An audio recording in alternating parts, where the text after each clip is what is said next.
Death is the one story every life shares, but the conversations around it rarely happen. Welcome to the show that opens the doors to the funeral profession. The people, the stories, and the truths most never hear. This is As the Hearse Turns. Death is the one story. Hey. Hey, how are you? Good. How are you? I'm here. So second time around? Yes. Excited. But our first time as the Hearse Turns. Correct. Yeah. Correct. So, do you just want to jump into it? We'll introduce some of our guests. Yes. So tonight we are joined by 3 other funeral directors, and what's really unique about tonight's show is that all of us are here in Pennsylvania. We have Michelle with Lynch-Green Funeral Home. She has 3 locations. Say hey, hi, Michelle. Hello. Thanks for having me. I appreciate you. And then we are also joined by Katlyn from Coleman-Taylor Funeral Home. Hello. So happy to be on tonight. And Michelle, where are you located? I'm in St. Mary's, Pennsylvania, in Elk County. And Katlyn? Cecil, Pennsylvania. So I'm about 20 minutes south of Pittsburgh. Okay. And then we also have Tim from William R. May Funeral Home, and he has 2 locations. And where are your locations, Tim? We're in Montgomery County, Pennsylvania, like eastern Pennsylvania, just outside Philadelphia. Okay. Thanks well, for having me. Yeah, thanks for being on here tonight, guys. Thank you. Yeah, I'm really excited. I see Mr. Ryan Thogmartin is in the chat. So that is also something that we all have in common as well. We are partners with Disrupt Media. That's how we started our social media journey. And Chris, I didn't introduce you. Why don't you introduce yourself? I'm Chris Boggs, and I work with Katharine. I run the Wagner, Elfner, and Harkins funeral home that her and her husband Nate own down in Delta, Pennsylvania. And the wonderful Katharine Wagner Elfner, owner of Wagner, Elfner, and Berg here in Redline, Pennsylvania. So there's Katharine as well. Good? Yeah, something popped off here. Okay. Awesome. So let's start out by asking, have any of you guys ever seen anyone ever sit up at your funeral home? Oh, God. We know I answer no, because I did the video. They don't At least sit now up. we have 5 funeral directors all on the same page. Dead bodies do not sit up. If anybody's telling you that, they're pulling your leg. Didn't happen. Tim, what about you? I mean, I've been asked, but certainly I'm in agreement with everybody else. It doesn't happen. It's impossible. I had to do do things that are more impossible. I'm sorry. I said there's not many other things that are more impossible. Yeah. Right. So I brought that up because Katlyn had a video go viral last weekend, and it was about people sitting up in caskets on the prep table, just in general after they are deceased. And there were so many people that came onto that thread and said, oh no, my cousin's uncle's a mortician, or I don't know, someone I know saw this happen, and it doesn't happen. It doesn't happen. It doesn't happen. No. So now let's see. I mean, we've got a ton of questions. So this is going to be, I think we just jump right into it. Okay. I see. Let's see. So we've got, do loved ones ever take stuff from the casket that is supposed to remain with their loved one? Can you touch up someone who has exotic hair color? Examples like purple. Can you have multiple service in one day if the family wants? And how many pallbearers do you allow? So, Tim, do you want to jump in on that one? Sure. I don't know if I'll remember all of them, but I'll try. So, all right. So in terms of the number of services people have, I mean, I guess that depends. I think culturally, sometimes there are families that want more than one service, or they visit with their loved one more than once. We're not far from New York, so we have some families that up in that region, it's pretty common to have 2 visitations. So like one in the afternoon, another one in the evening. So I think that's pretty common. In terms of the hair color, I don't see why not. I mean, we dye hair all the time for folks and for their loved ones that they want to make sure their hair looks as it did when they were alive and well. So I don't think the color of the dye makes a difference. I think we could easily touch up purple hair. I think the pallbearer question is a great question because that, I don't know about you guys, but I feel like that's probably one of the top 3 questions people ask during arrangements, only after where to go to lunch and how long it takes to get the death certificates. Pallbearers, they always ask that question. And I usually say, I mean, I think gone are the days where pallbearers have to be all men. So I usually say we would welcome, on average, 6 to 8 individuals, male, female, old, or young. Because sometimes we have like a little, grandchild that wants to be a pallbearer. Maybe they're 7 years old. So we can make it work where they're kind of at a part of the casket where they don't lift as much. But I do think more than 8 is sometimes a little cumbersome. They can be tripping over one another and stuff like that. And with big families, we've even done like 2 sets of pallbearers. So maybe one group escorts the deceased out of church, and then at the cemetery, a totally different group, carries them over to the graveside. So, so with pallbearers, I think we can accommodate most things, but around the casket at one time, I think 8 is usually the max that we see. And Chris, there was one more item on there. I don't want to miss it. Oh, it's the stuff in the casket. Yes. Yeah, so I'm not sure what the context of that question is necessarily. I mean, before we close the casket, we're going to make sure that we take inventory of what's with that person and welcome the family to remove anything they want to keep. Maybe they wanted it displayed. That could be jewelry. It could be, the other day I had a family that had a lot of different personal items, and they took probably half of it back, and then they left some items with the gentleman who passed. In terms of whether it's an item they're supposed to have, I guess that just depends on the family's preference. Yeah, I agree. And I think the context, like, to be point blank clear, we never remove anything from a casket unless instructed to do so. If it's placed in the casket, it goes with your loved one. We don't just randomly say, oh, no, we have to take this out. And I don't know about you guys, but when we have someone who is being buried with jewelry, I make sure that someone's in that room with me when we close the casket, because I don't ever want to be accused of exactly ring on. Yeah. So let's see. On the hair color thing. Yeah. So I've been a cosmetologist for 20 years. And I have colored people's hair and things like that. However, I do remind people that with a lot of high lift colors like blondes and stuff, you need heat to process that. So if somebody was a platinum blonde and wants all over root color, that is not going to process the same way. So there are times when you do have to explain that to a family, that there is no body heat to process that anymore. So, you might say we can throw some highlights in to lighten that up a little bit more or things like that. But there are certain obstacles also when coloring hair. Purple's not usually a hard one, though. Well, I think we even run into that with regular cosmetics too sometimes, versus, Bridget Pierce or Dodge Cosmetics. They're going to react different to skin than, something that you buy from your over-the-counter drugstore, that, the shade of lipstick or something like that. It's not going to work because we don't have body heat to work with. All right, let's see. So let's see what else we have here. So, this is a good one. Funerals are about money. Unaffordable for most, not very comforting, lots of extra stress. Funerals are to support the funeral home business. Prearranged. Get it prepaid. Yeah, and again, I think this talks about, and we were talking about it earlier this week, about pre-need funerals. You four are owners of funeral homes, and I think a lot of people, when they say that we're vultures when it comes to pre-need, we just want everyone's money. But from an owner's perspective, let me ask you for this question. We're only 12 days into March, so we're still in the first quarter of the year.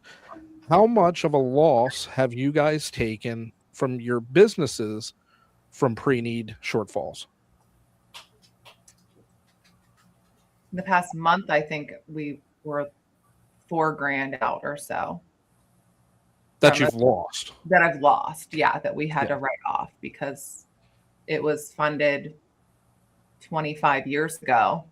So prices have increased. So that was a loss at that point. And it's not that it's the services have changed or anything, but the cost of the merchandise has changed. Yes. What about you, Michelle? Any idea? We don't typically guarantee our funerals. We have never done that. So I've not experienced that. So I'm Okay.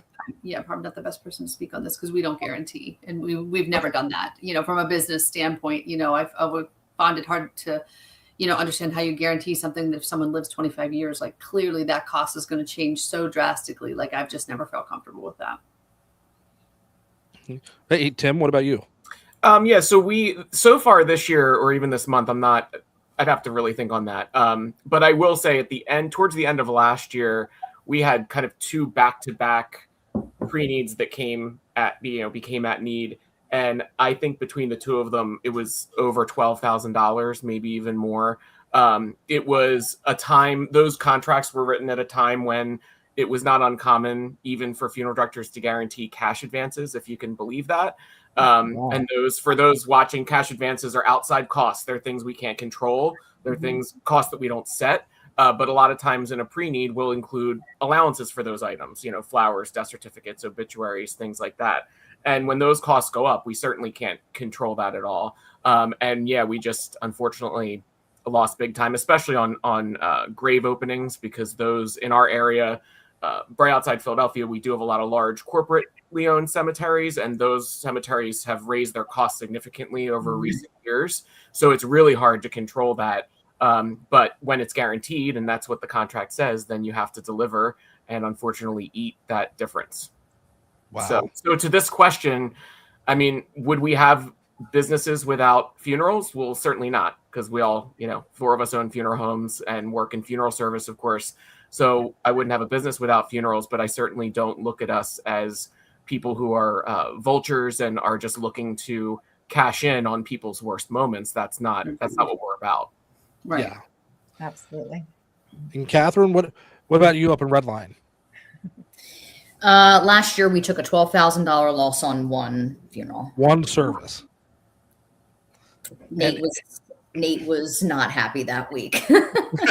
But like you, Tim, for example, Tim, you and I have lamented to each other briefly that we are honoring the pre-need from the previous owners. So, we only purchased our funeral home 3 years ago, and I'm not going to go out and tell a family, well, we're not going to honor that. Of course, we're going to honor it, but it's doesn't always work out the best. And Michelle, I think to your point about not guaranteeing, I don't think there's anything wrong with that either. I think we historically have at our firm, and we'll probably continue to do so. And I think, but it's a risk. You run It is a huge risk every single time. And sometimes money's returned to the family. right.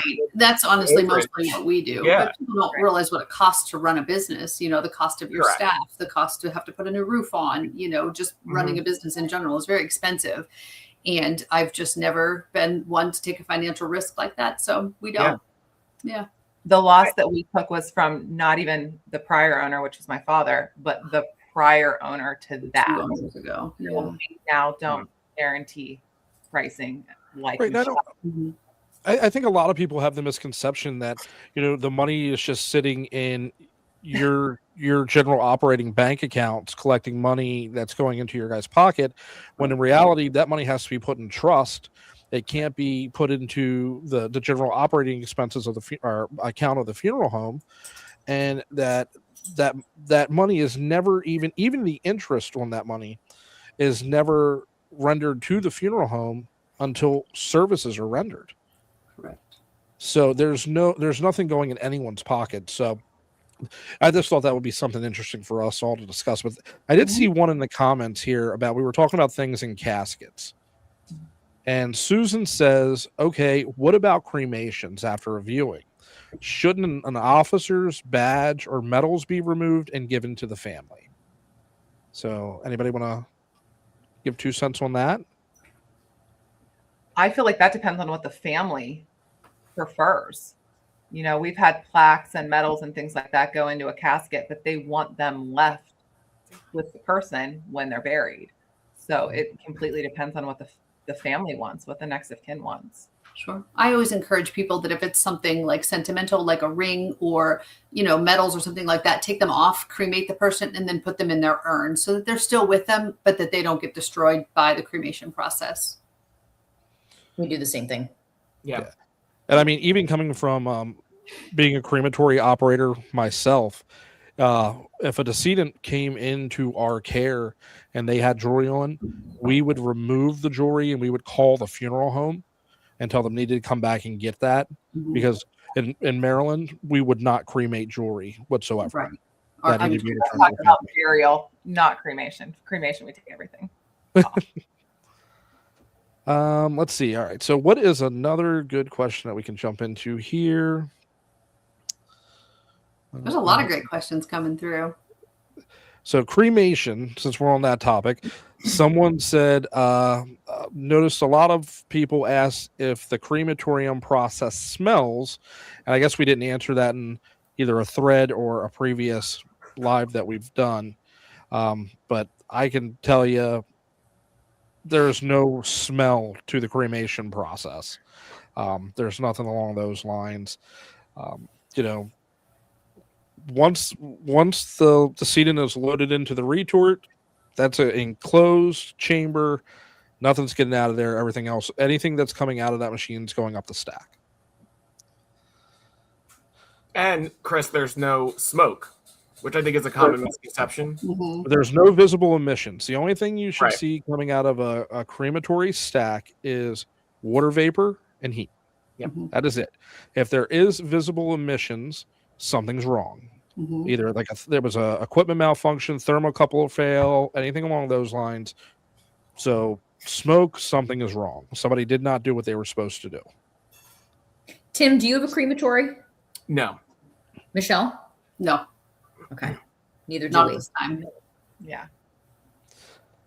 So Katharine Norman wants to know, when not attending to a customer or the family, does the staff ever lighten up and joke around a little? Not to disturb any gatherings. Does it get boring or depressing?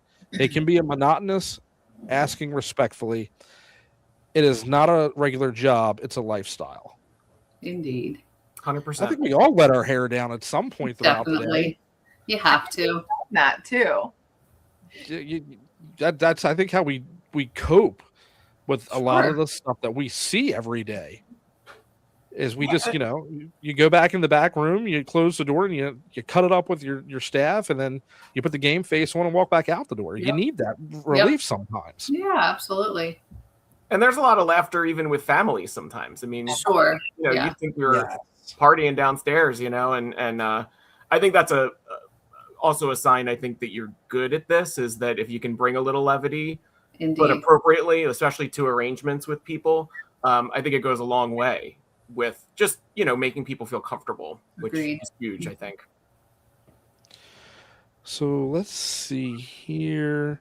I think this one is for Katharine. What career path would you have chosen had you not become an embalmer? Thanks in advance for the reply. So we talked about this one before we hopped on, and I said I would probably have a cleaning company, which, maybe I would have. I don't know. I'd love to clean. But I think probably either a plastic surgeon, or I would have maybe reconsidered dental school. I wanted to be an orthodontist at one point. But Okay. I don't know. I love being a funeral director. And even in my second life, I'll be a funeral director. I wouldn't change this for anything. So Love it. that's a great question. Out of everyone here, is this a second career for everyone, or is this a first career for everyone? It's Michelle? a first career for me. Yeah. Okay. Caitlin? Second career. Tim? It's second for me. I mean, I did something very briefly for a couple years after college before I went to mortuary school. Okay. Yeah, second.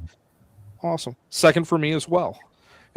We talked about this the last time we were on. This is a huge second career for a lot of people.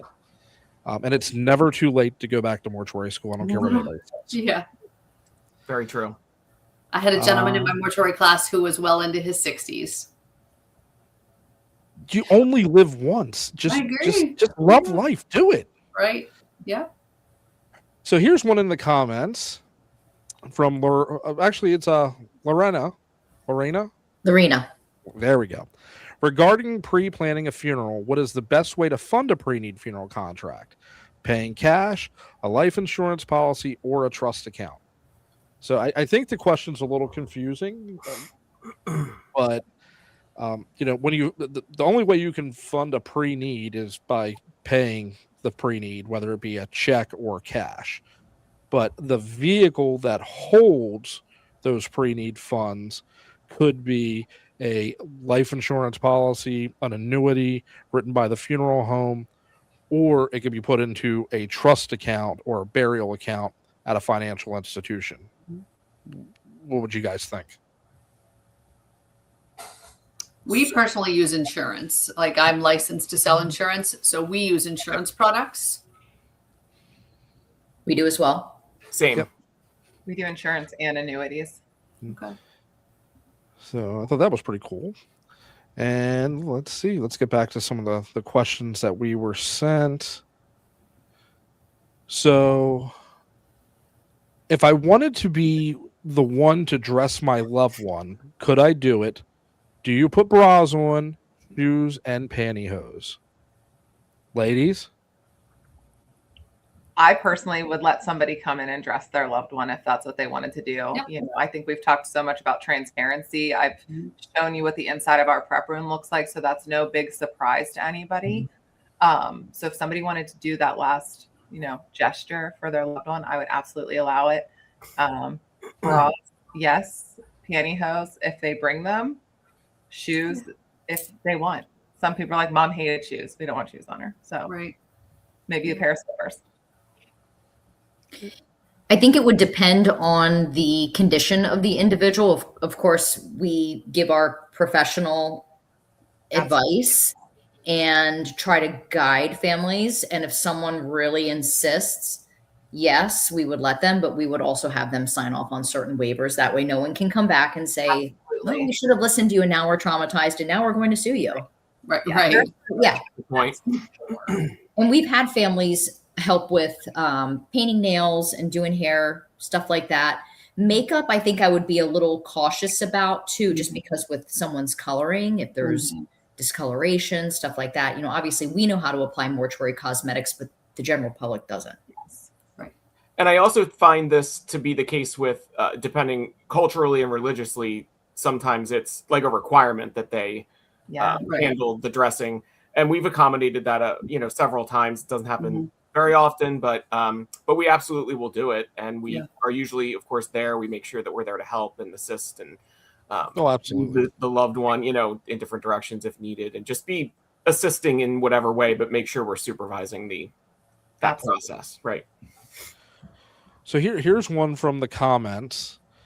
I understand how some costs will increase beyond inflation, but how can such large losses happen?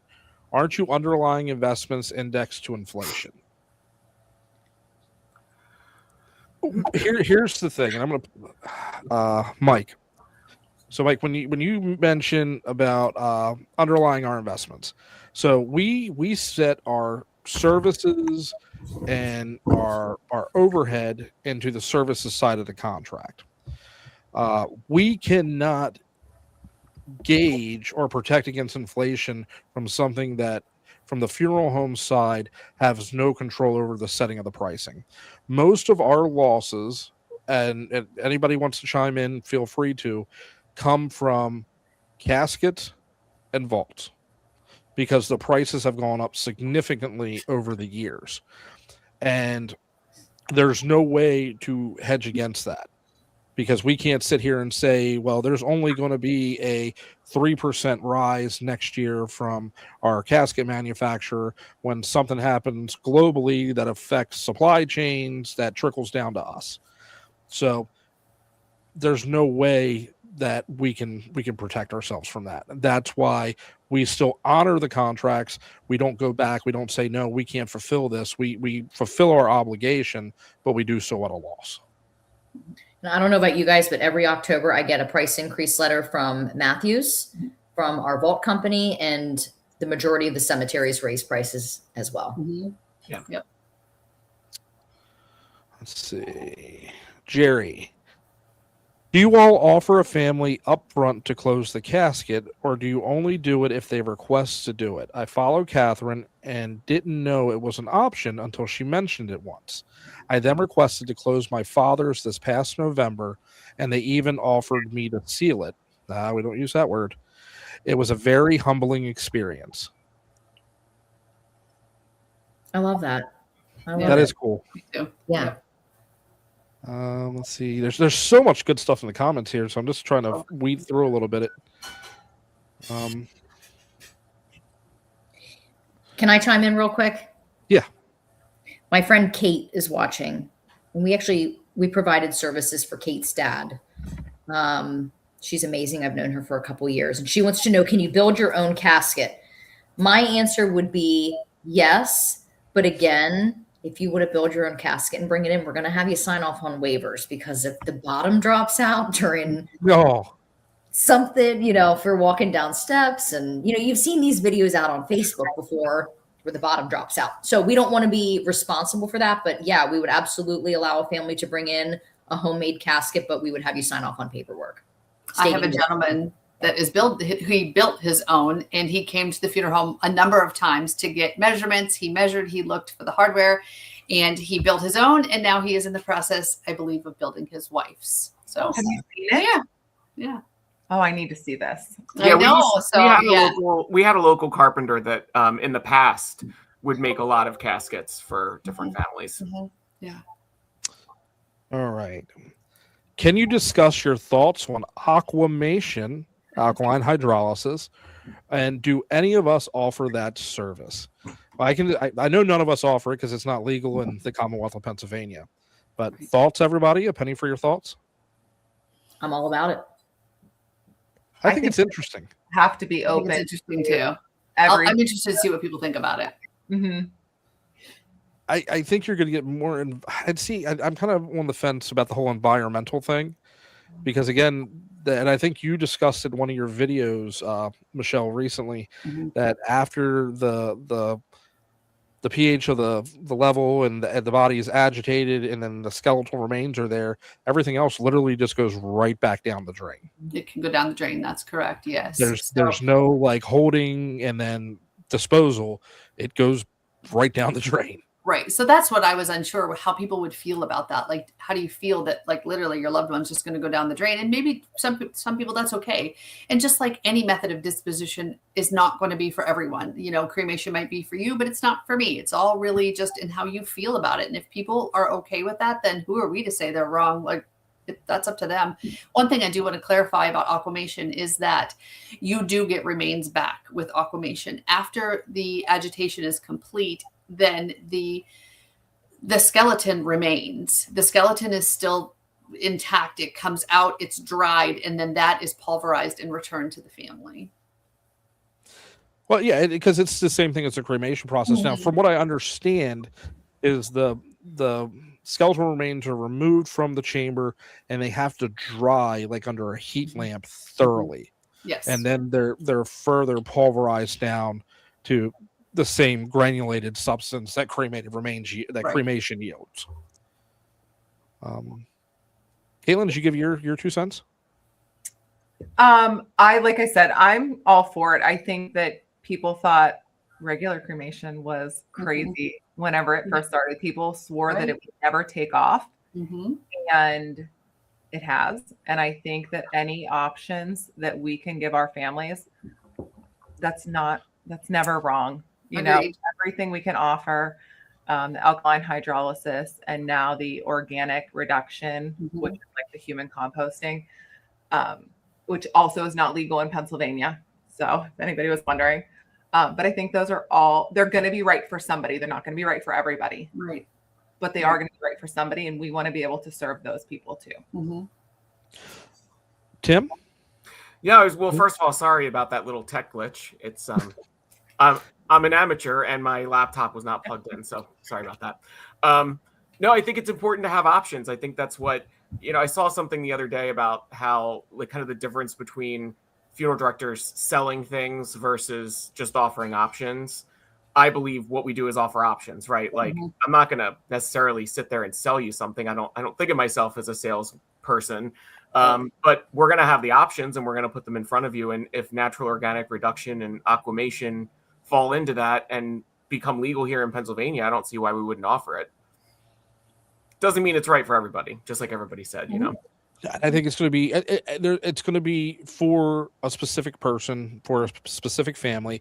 And the thing is I think funeral homes that are going to be progressive, that aren't going to pigeonhole themselves to say, well, I only offer this or I only offer that. Because how many funeral homes, when cremation was starting to rise, didn't want to have cremation in their title whatsoever, you know? So we've got to get out of that Stone Age mentality.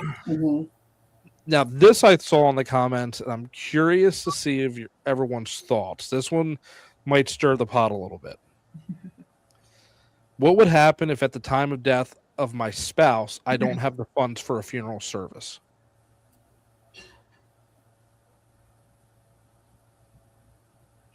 Who wants? Oh, it's quiet. We'll say that we require the funeral bill be paid by the day of the service. Unfortunately, we just talked about it. We're no good to anybody if we can't keep our lights on. So we have to collect that money up front, especially because we are fronting the money for so many different things.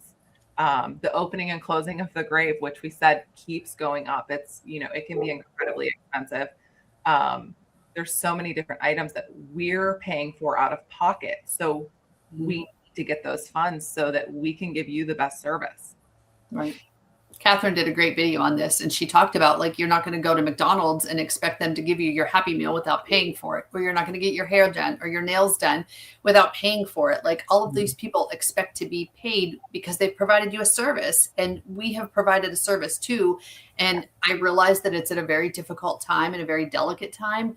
However, that doesn't mean that, you know, we shouldn't be paid. You know, if your car blows up and you need to go buy a new one, or if your, you know, heat stops working in your house, they're not going to put a new furnace in your house until you pay for it. And that doesn't mean that the heating and air conditioning guy is a vulture. It just means he needs to be paid for his services and that he's fronted a lot of money to buy your furnace.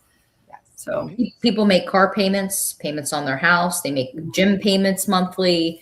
Spotify, you know, you can make payments towards your funeral services. You can prepare for what is going to happen to you. It's not if it's going to happen, it's when it's going to happen. Right, right. Well, and something over the years I've always appreciated is if a family's honest with us, we'll work with them to find something that's going to work, you know, in terms of rather than coming in and saying, all right, we want, you know, a full funeral. Taj Mahal. Right. If you are having a challenge, we're going to work with you to make a solution for that. And 9 times out of 10, it gets paid for. You know, sometimes families end up reaching out to family members, friends. I've had funerals split on 7 different credit cards before. They figure it out. Everybody figures it out. They figure it out. Yeah. But I think, requiring payment is just part of operating a business. And it is. That was great. Well said, Katlyn. I mean, we can't be any good to anybody if we're not able to be here. You know, people walk in and they expect us to keep up on certain things in the building and this and that. But if we're not being paid, you don't have the extra money to do those things. Right. Yeah. I just can I chime in real quick? I recorded a video yesterday. I sent it off to Ryan. I don't know if Ryan's still in here, but they'll get it edited. It'll get it posted. They'll get it posted sometime in April. But I was talking about something that Chris and I talked about a couple weeks ago.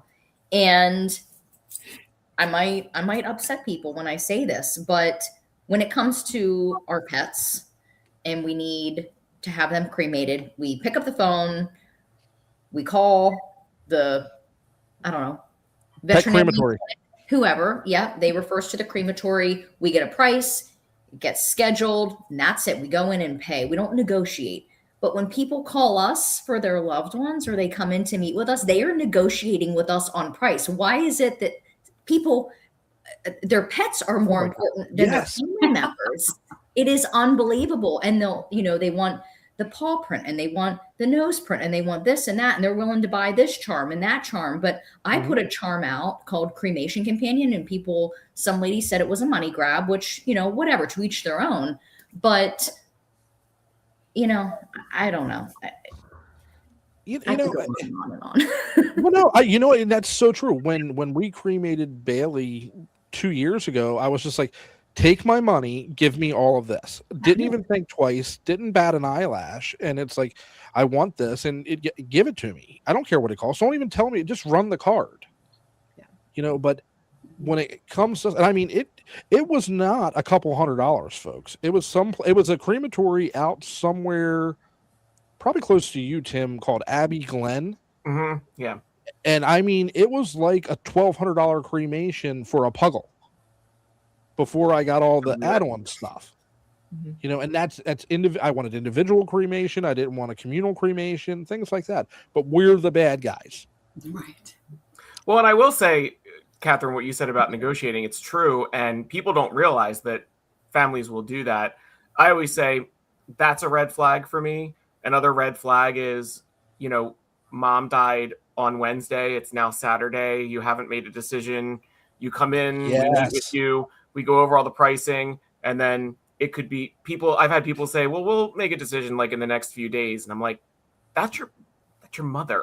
Right. How is this becoming a this much of a business transaction? I know it's a business transaction at the end of the day, but how is that? It just takes all kinds to make the world go around. We all know that better than most. And in those situations too, while they're trying to figure out what next steps they want to take, we are holding that individual. At least at our funeral home, we have refrigeration, and we're, the refrigerator costs money. It costs money to run the refrigerator, and they're here at our funeral home. We're only allowed to keep them for up to 10 days. And then when you reach that mark, then you got to reach out to the state board and obtain permission. And that's time, energy, and effort that we are spending to reach out to the state board, get them the documentation they need. So, yeah. And I think a lot of people have a misconception that they see, the nice hearse, and they see that we're presented well when we go out in public, that we're rolling in this vast amount of financial, plethora, so to speak. And that's not the case. People like insurance that we have to carry is astronomical. And, there's so many expenses that go into it, keeping the lights on and things like that. People are complaining about the utility bills at their home, let alone you look at utility bills from a business standpoint, and it's even more higher. But we could go on about that for hours. Right. So Angie asked, and this is my mother, will you lay someone out at their home? I would. Absolutely. We've done it at a barn, Katharine. As long as we can get the casket in, we can get around 26 inches. Yeah, doorways and all that good stuff. Yeah, we'll do it. Now, I think we're going to have to fire Jen, because I'm going to find her comment, and she's calling us all out. Oh, no. Jen is with Disrupt Media. Yes. Is she all of our client director for all of us? Yeah. Not Michelle's, right? No, mine's Blake. Okay. But Jen is my client experience director as well. Yeah. I got to find the comment. I was like, oh my word. She's laughing and putting some hearts now. I see. So it was pretty much, and I will find it. But I upset someone. Melanie says the refrigerator costs money to run. Seriously, I'm done with this ridiculous nickel and diming fiasco. But it does cost money to run the refrigerator. That's the reality of it. Right. The electric company's not telling us, oh, it's good, it's on us. We don't mind. Yeah. And we can go to the cemetery with a hearse with the bumper falling off if you want. Right. But we'd rather have something nice for your family. Right. So we think that your loved one deserves the best. I mean, I could show up in my pajamas in a broke down Buick, but you probably wouldn't appreciate that, now would you? Some people might. I actually love the family requests that you will wear. Recently we did one where we were asked to wear red, and we put in the obituary wear red, our favorite color, and I love that kind of stuff. So me too. Michelle posted that she was wearing jeans, and she was like, I don't wear jeans to a funeral, but that's what But the that's what family they wanted. So we're wanted. glad to do it. Yeah, we love that. We had a Hawaiian one. Everybody wore Hawaiian. We had an individual who loved hot pink. So we all wore hot pink. Like we've done a lot of that over the years.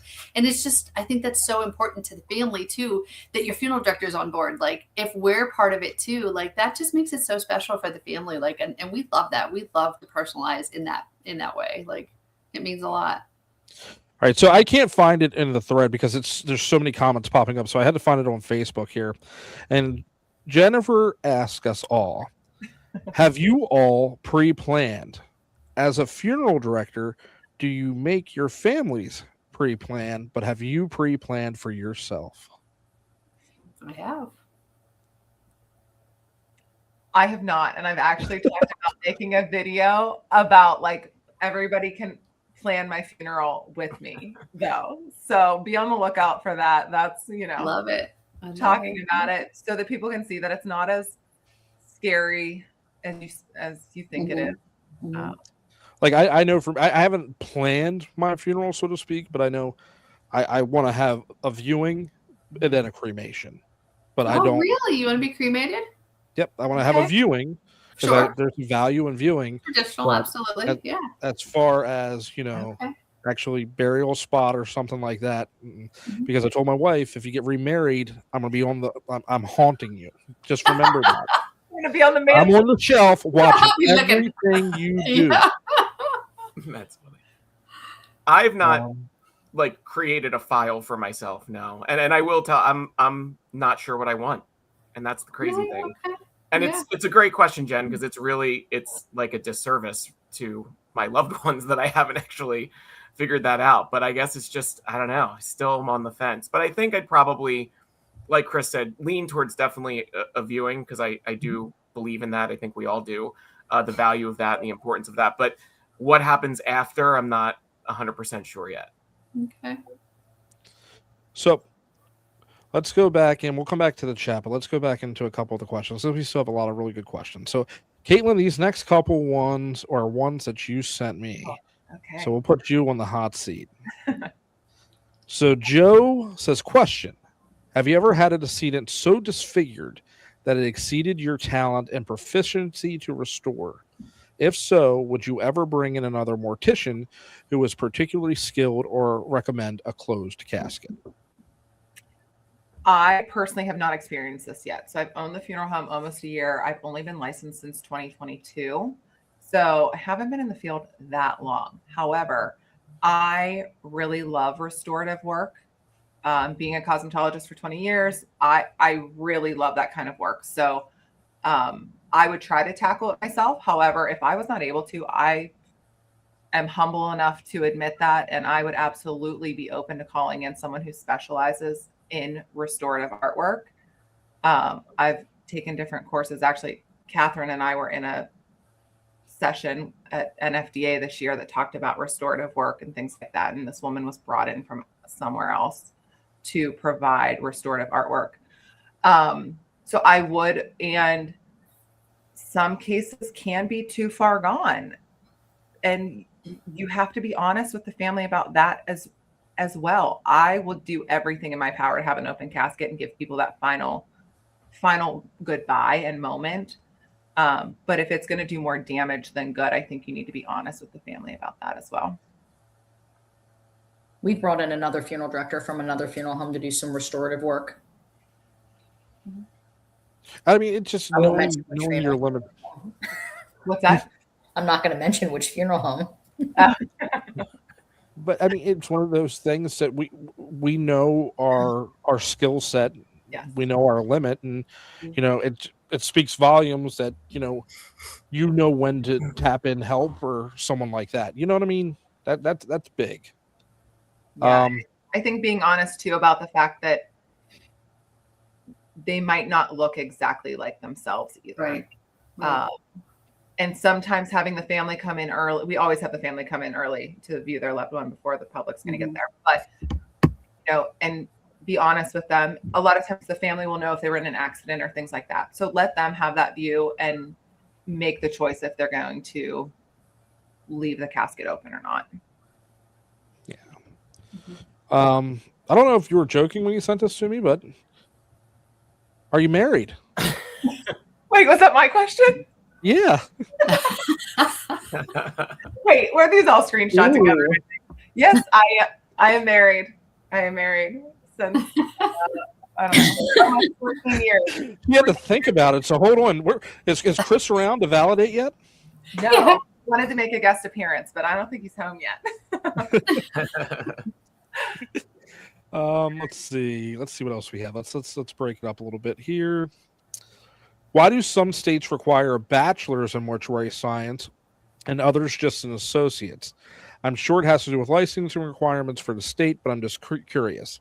Do you feel that a bachelor's should be required across the board in all states? I will hold my comment to the last because it's going to be controversial. I actually wasn't aware that any states required bachelor's degrees for licensure. So that's I think there's only like 2. Something I've just learned. Yeah. I mean, so if I could speak to this real quick, I'll just say I think that, I mean, more education, the better, right? We're constantly re-upping on our education. It's a requirement to do continuing education, make sure that we're just continually learning. But I also think you do the majority of your learning on the job. So I don't think that somebody with an associate's versus a bachelor's is necessarily going to be a lesser candidate to be a funeral director than somebody that has a bachelor's degree. Right. Experience is the best teacher. Yes. Yeah. And I'll be honest with you. I think the whole associate's bachelor's degree is a crock. I think it should be a trade, just like an electrician, an apprentice, a journeyman, things like that. Because I think that we've taken and we've made, even with community college, things so expensive that people that would be phenomenal funeral directors, it's priced out of their margin. Prohibitive for them. Yeah. And I think, having it be some type of a trade would be phenomenal. It'd never happen, but that's my personal opinion. And I know people are going to ring me on it, but that's my 2 cents. No, I think you're right. Yeah. And in a perfect world, it would be. Yeah.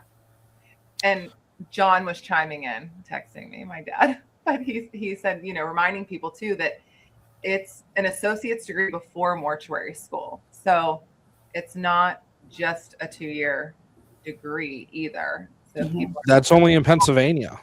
Oh, really?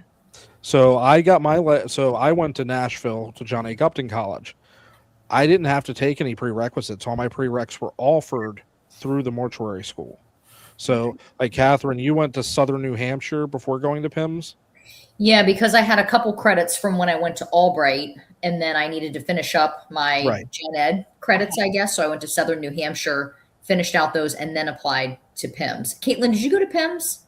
I did. And I got an associate's degree in business at Penn State. Okay. Years and years before I ever even thought about mortuary school. Okay. But I already got my prereqs because of that. So did you know that Pennsylvania lifted that? You do not have to have any pre-college prior to going to mortuary school. You can go directly to mortuary school now and just go through the program at mortuary school. You don't need to have any other college.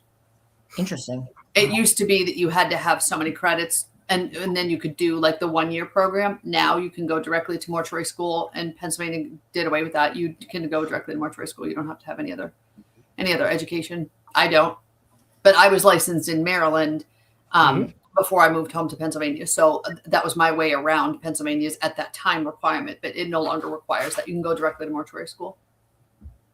So there's so, again, and that's where we could kick the bee's nest with this too, is the national board exam. I think is a crock. If you're going to take a national board exam, then you got to turn around and take all the state exams. If I passed a national exam, why shouldn't I be able to practice? You know what I mean? Do away with the national board and just do your state and call it a day.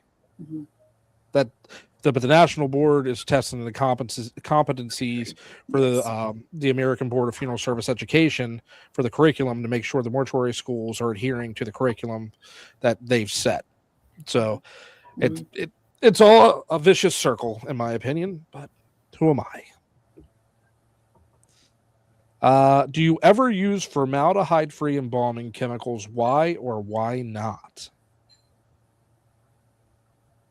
I've never. I have never, so I can't really Me speak neither. on that. Yeah, me neither.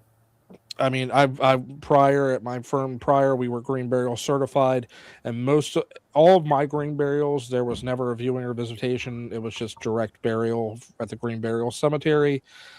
So there was never a need to have to embalm somebody with a green burial council approved arterial fluid. Okay. Katharine, have you ever used formaldehyde free? Mm-mm. No. Let's see. How long does embalming last? Through the period of the funeral. There's so many factors that determine that. Indeed. Uh-huh. It's very subjective. Yeah. That's what we're taught to Medications. say, though, in school, Yes. if someone asks. It lasts long enough to make sure they don't sit up. Right. For the win. Let's see. So they asked, this was from the last live. She had a question about autopsy and what the embalming is like, but it was regarding her husband, if the LVAD would have to be removed prior to cremation. And the only thing I've ever removed prior to any type of cremation is a pacemaker, just because of the battery. Correct. I've never had to remove any type of port or any other type of device whatsoever. Have you guys? Mm. Just just pacemakers. Did you see there's a new type of pacemaker that they were worried about? They're just these little chips almost that they insert, and they say they don't have to be removed for Okay. Yes. Okay. Really? So I haven't come across that yet, but I saw it on Me either. Yeah. Mhm. a funeral director page. So Okay.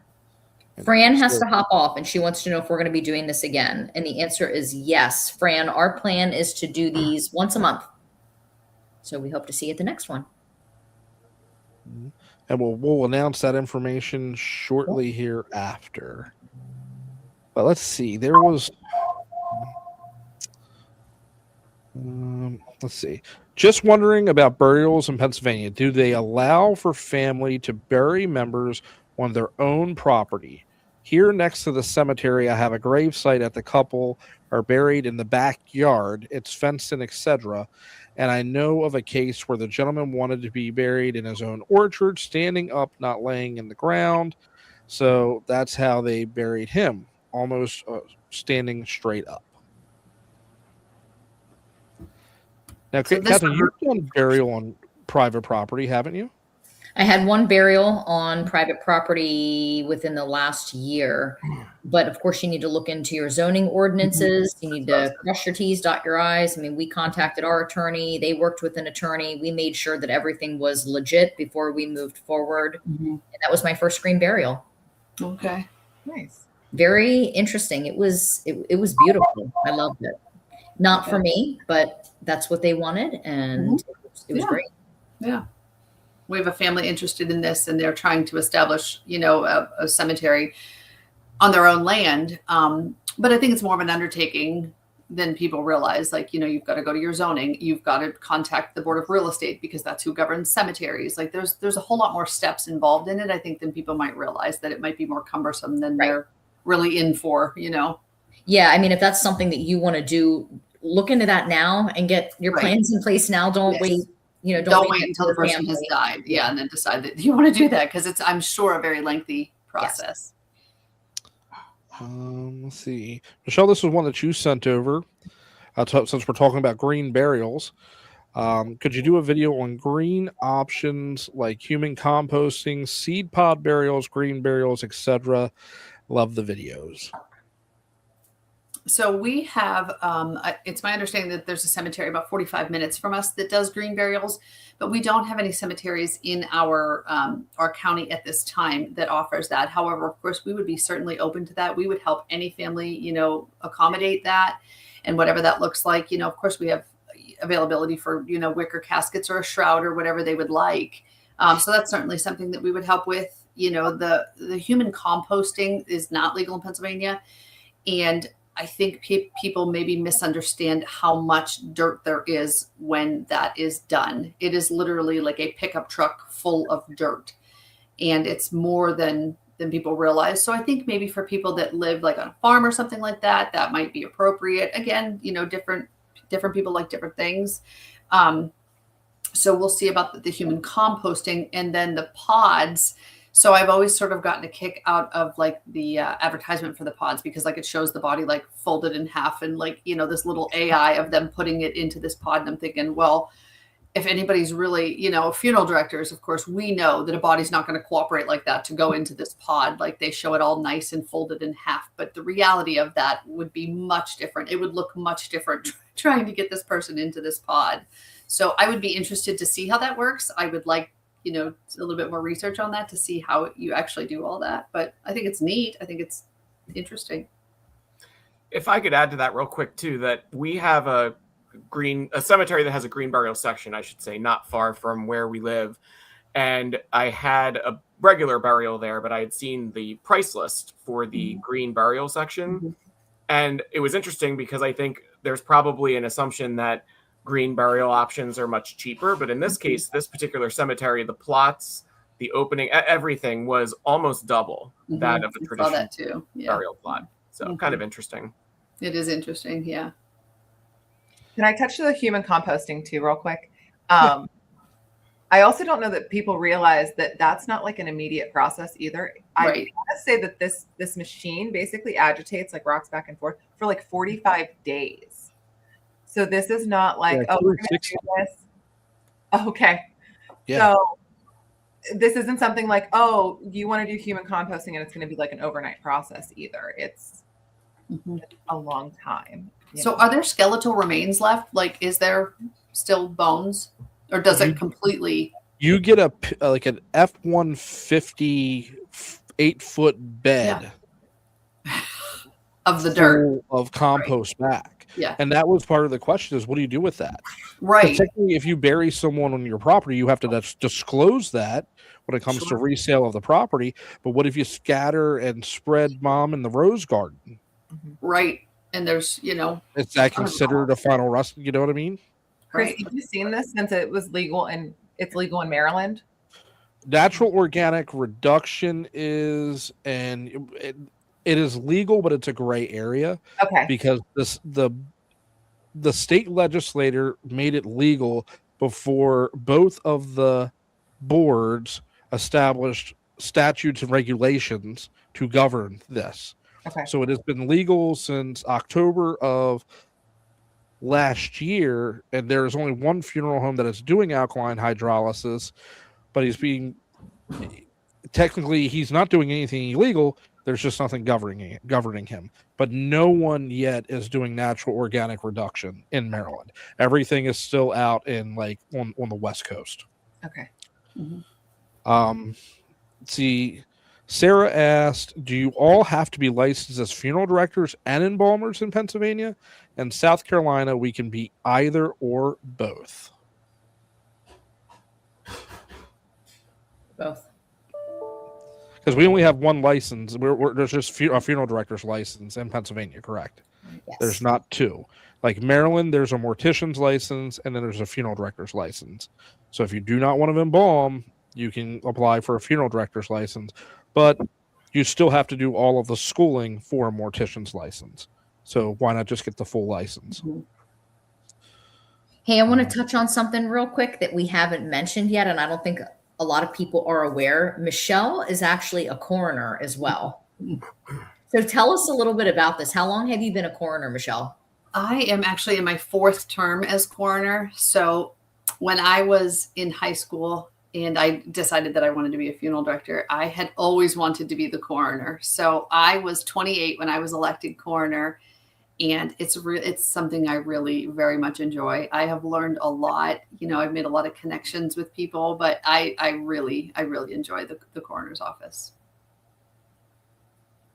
That's awesome. And if anyone would know if someone's going to sit up, it would be Michelle. Yeah. Yes.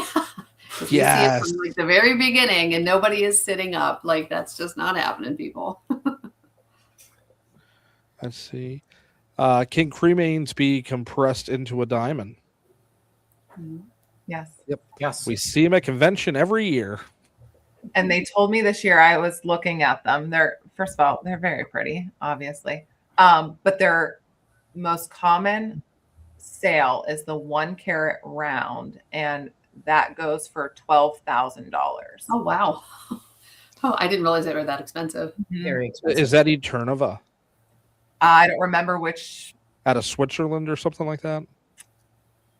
I don't think so. Okay. They were set up within a casket company. Okay. I can't remember which one though, but I we saw that had- we were talking about them. They said 1 carat round is their most common, and it goes Wow. for 12 grand. We've had families ask about that, but I think I've never actually had anybody actually buy one, but one assumption again is that all the remains go into one Oh. diamond, and it's really like No.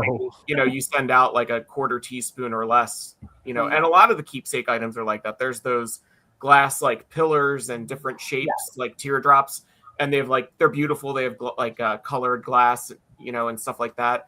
And again, those are like just a very small portion. So I've been places where we've offered them, and then they're like, well, if we only use a tiny little bit, we still have to figure out what we're doing with, the rest of the cremated remains. So, but there's something out there for everyone.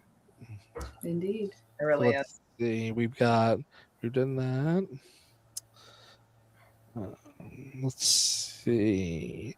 Veronica says, "Oh my goodness, I love this so much. I'm so excited you guys are doing this. I'm going into this field in school now. So I'm so excited to learn from you guys and be inspired. My question is, if someone wants to inquire about an internship at your funeral home, what would you be looking for in order to accept someone?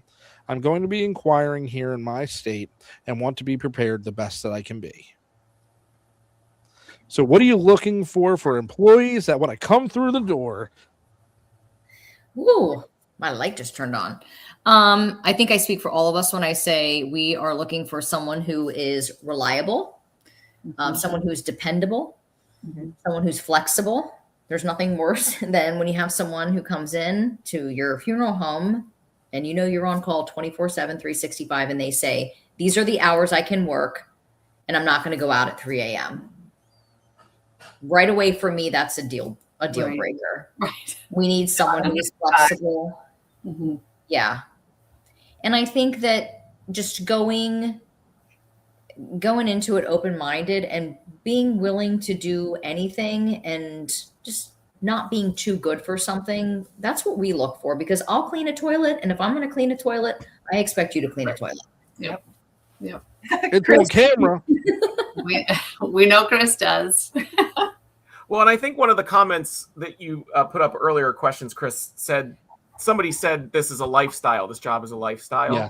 And my coworker, my business partner, that's one of the very first things she said to me when I first inquired about getting into the business.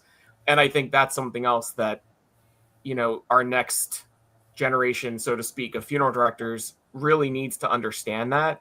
And I think also asking somebody the reason they got into the business is pretty good barometer as to whether they're going to be a good fit, overall. I think people assume that we're like obsessed with death or something, and that is not the reason any of us became funeral directors. Yes. We're truly caring and compassionate and enjoy helping people. We're not obsessed with death and all of that kind of stuff. So that's like conception. my main thing is retired vampire morticians, having conversations about things that they really shouldn't put their 2 cents into. But that's just that's just my 2 cents on the matter. Right. Like, we're not like these weirdos that can't function in society, that people are like, oh, you're weird because you're a funeral director, but we're not. Like, we're just like you. We're moms, we're dads, we're brothers and sisters. And you know what I mean? We have kids and families and pets the same as everybody else. We are not these, strange beings that can't function. Like, we're just like everyone else. And this is our calling, just like if you were, any type of whatever you are, that's your calling. That's a calling for us. What's that? I don't know about you guys. What? I said, what's that old saying? If you prick me, do I not bleed? I don't know about you guys, but I don't have mason jars with small animals in them. No, me neither. No. Skulls. No. All right, speak for yourself. I gotta go. Wait, Tim, I knew it about you. Behind you, Tim. Awkward, so awkward. speaking of which, Tim's like, I'm just gonna be quiet. He's like, Chris, go to the next daggone question, man. that guy who was in Lancaster County, who was going into the Yes. cemetery, Oh, yes. he is only about like 40 minutes from us. And I don't know if you saw his Instagram. Did you see his Instagram profile? There's a whole YouTube documentary about this guy already. Oh, This really? is going to be a Netflix show. You watch. Yeah. Mark my words. Check this out. That is crazy what he was doing. Tim, you And didn't what purchase he anything was from him, did you? selling these parts. Oh. Yeah. I So think let's he had one listed as it was ethically sourced. Ethically Ethically Oh, you sourced. know. He didn't. The door was Long as open. it's He didn't have ethically to break sourced. in. Thank goodness. Yeah. All right. So Kelly says, my mom died in 2021 and donated her body to science. I was contacted 13 months after she had donated her body that her cremated remains were ready. I finally opened the plastic urn in the summer of 2025 to put some of her ashes in keepsakes for family, and the rest were going to be released where she requested. When I opened the urn and then the bag of ashes, the ashes had a bad smell to them. She had asked Katharine, who had very kindly and honestly let me know that she wasn't sure, but she had never had that issue. Now that you all will have several funeral directors on the March show, I'm hoping someone can explain. I wonder if, because I'm assuming they used some preserving fluid for 13 months, they had her for medical students, etc. It could be that could be why. Thank you. So in my previous role, our crematory actually held the contract and took care of the cremations for the state the state anatomy board that handled all anatomical donations to medical schools. And then once the donor was sent back to the anatomy board, the donor would be sent to the crematory. And I've never, prior to cremation, there is a very strong chemical smell for the preservative that they use. But other than that, after cremation takes place, I've never had any type of odor and any type of cremated remains in my personal experience. I wonder if it was maybe like just a smell of like the plastic, like the container itself. Like the temporary urn, maybe? What's that? Like the temporary urn, maybe, or the plastic maybe bag? just the material it's made out of. I know we've had, we use, I'm sure everybody's familiar, Mackenzie's. They're like an urn vault combination. Mm-hmm. Those, I think the way they're manufactured, like sometimes when I open it up to place somebody's cremated remains in, there's a very, like a chemically smell, from whatever the manufacturing process is. So I just wonder, because really there should be no odor. Really, the cremated remains shouldn't smell like anything. So let's see what else we have. We've got 4 questions. Has anyone done a themed funeral service? If so, which one was more memorable? Has anybody done a theme service? I'm waiting for it. I'm ready for one. I would be excited to have one. I'm so ready. Like, I don't think no. So again, One. I guess it's based on, your demographics. If you've got people that are very old school and traditional and that this is what they want, that's the service that's going to be provided. But, if you've got somebody that wants to come in and you want to go, let's go to the hop and take it, like 50 style or whatever, let's do it. It's not my job to tell you no. It's my job to fulfill the wishes. And as long as we can do it legally and we can ethically and morally do it, I'm more than open to it. We're also I think all of us are in fairly traditional areas too, correct? Yeah, definitely. I have a lot of funeral director friends that are in very like non-traditional areas where they do a ton of like themed services and things like that. But we're still very traditional in our area. Okay. Number 2, what happens if someone elects to purchase a casket outside of the funeral home, perhaps from a third party, or a family-owned company that builds caskets, does the funeral home charge for using that outside casket? No, we do not. It is illegal to charge. Can't even charge a handling fee. No. Mm-mm.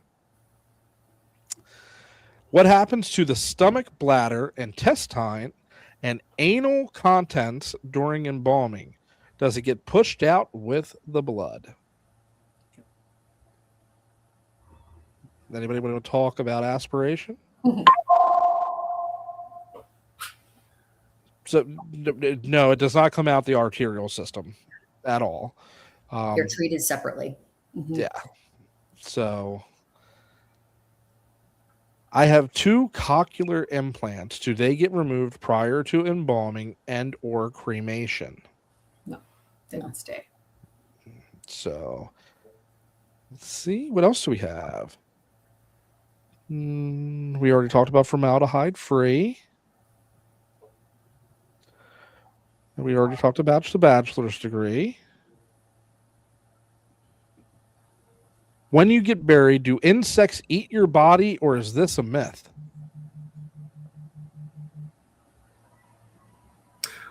Well, I'll start. I mean, after a burial's completed, we don't necessarily know what happens, right? But if you're buried in ground, whether you're in a protective casket in a protective vault or not, there is always a chance that outside elements, outside creatures like insects could probably get in.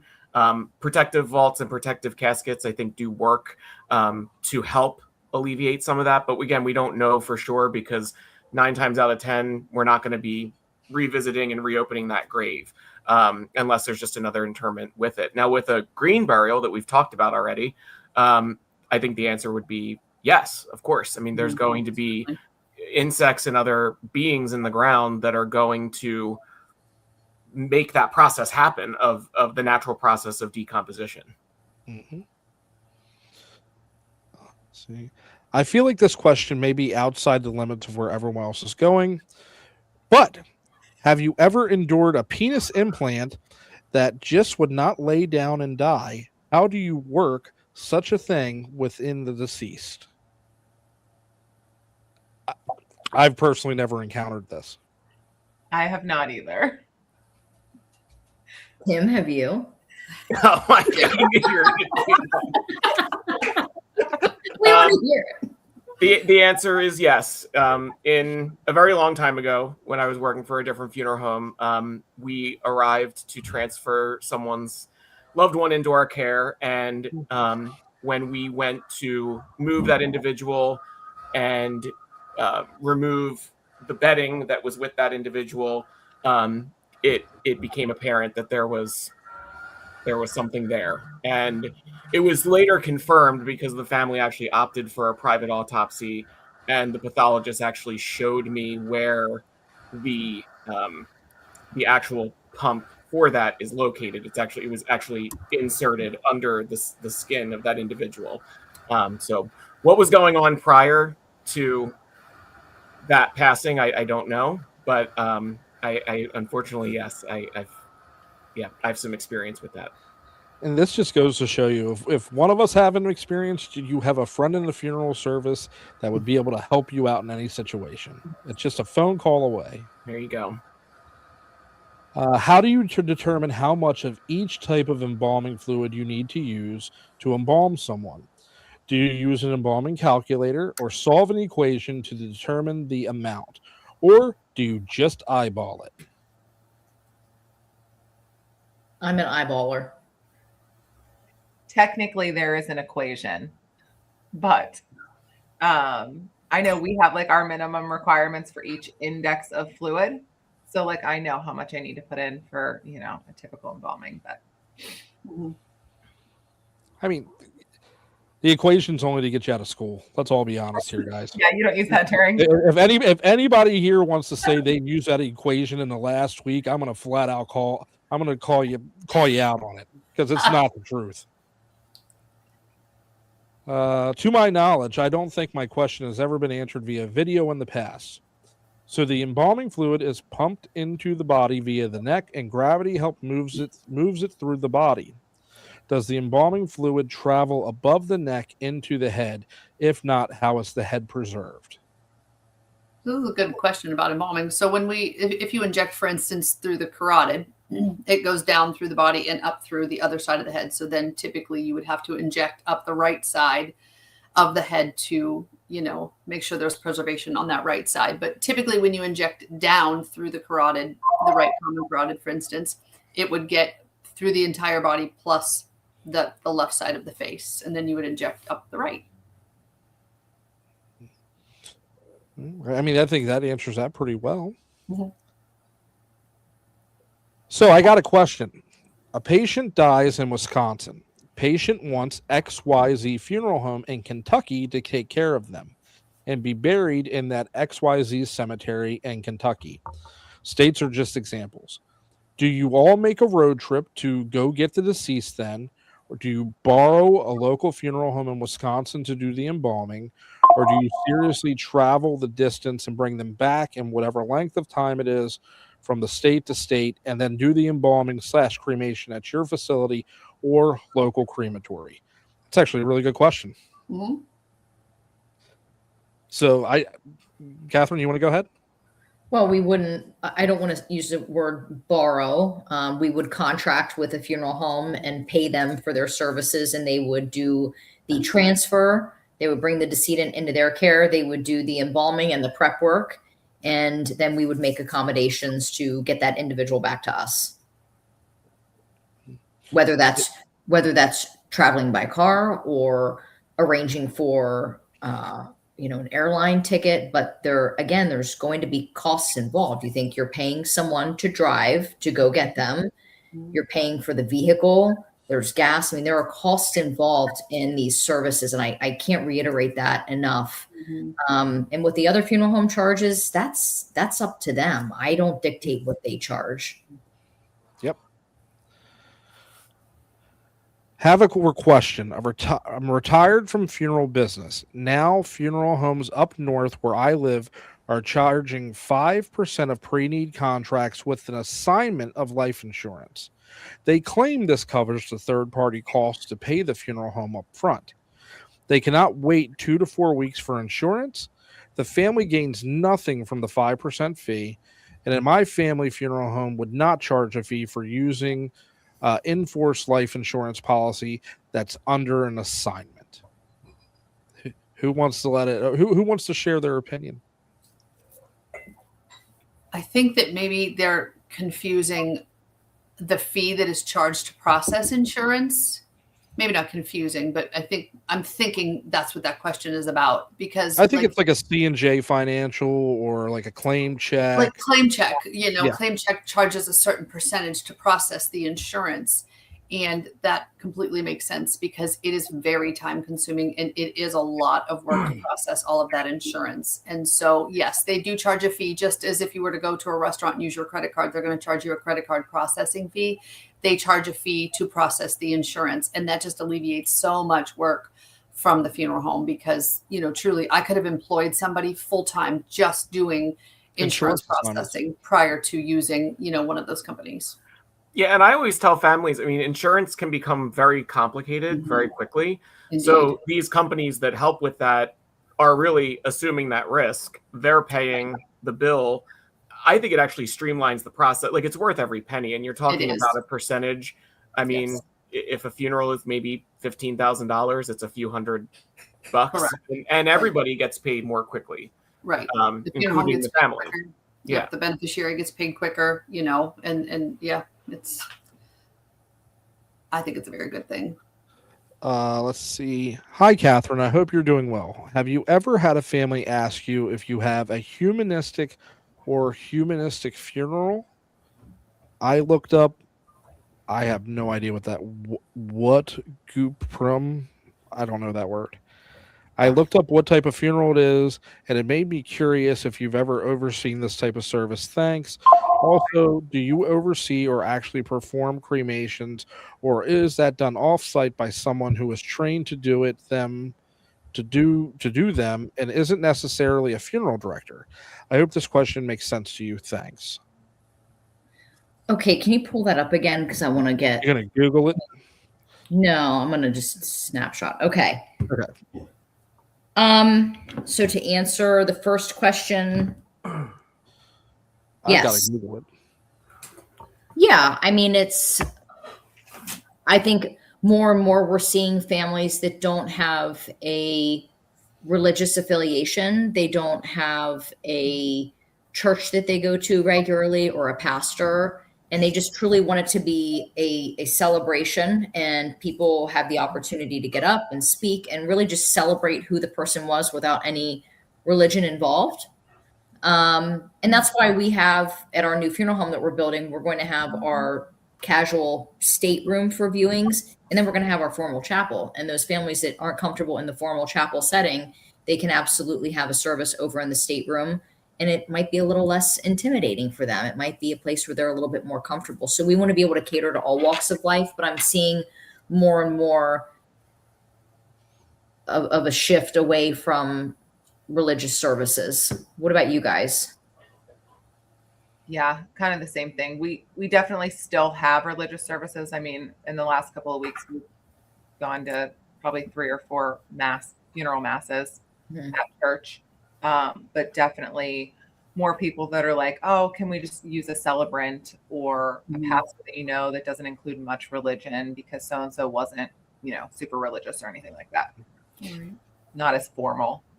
Right. What's the feedback what's the feedback you get from like some of your clergy that you're calling in that isn't a family clergy, and you give them that direction that, hey, that the family doesn't want a lot of religious connotation or too preachy? Like, do you find that there's any type of pushback to that, or is it just a very touchy subject? I think that we still want to honor what the family wants. So if the family says to me like, hey, listen, Michelle, we really don't want heavy on the religion, I will absolutely convey that to the minister. They're the ones paying them. You know what I mean? That's up to the family. But we make it a point to, make our funerals special every single time. Everyone, we do a poem. We try to incorporate, like their grandchildren lighting a candle, music. We try to incorporate many different things into a funeral to make it special and we do that even if it's a religious service. But maybe more so if they've asked for something that's not religious, because of course you want to make it an experience. You want it to be special for them. And we want every funeral to be special. But some people do find a whole lot of meaning in that religious portion of the service. And then there's others that don't. So I just feel like it's our job to make sure that we are providing something in addition to the religion that is meaningful to people. I see from both perspectives. I just think we're definitely on a different path than we were 10, 15 years ago when it comes to services. Let's see. All right. This one's going to be a long one. Or did you want to go through the other questions there, Katharine? Well, yeah, I mean, just the last question was, do we oversee or actually perform cremations, or is that done off-site by someone who is trained to do them and isn't necessarily a funeral director? We use a third-party crematory over in Lancaster County. We do not have a crematory at our new location or our current location. Zoning just doesn't allow for it. And we still are in a demographic that prefers traditional burial. But I'm open with families. That's not a secret that we use a third party. I'm very proud to use a third-party crematory. There's a question in one of the chats on the Harkins page. Susan asks, can you please explain the coroner's job versus the funeral director's job? So they're very, very different. Yeah, that they're totally, completely different. So as I've shared, the coroner's position is an elected position, but we have certain, duties that we need to take care of.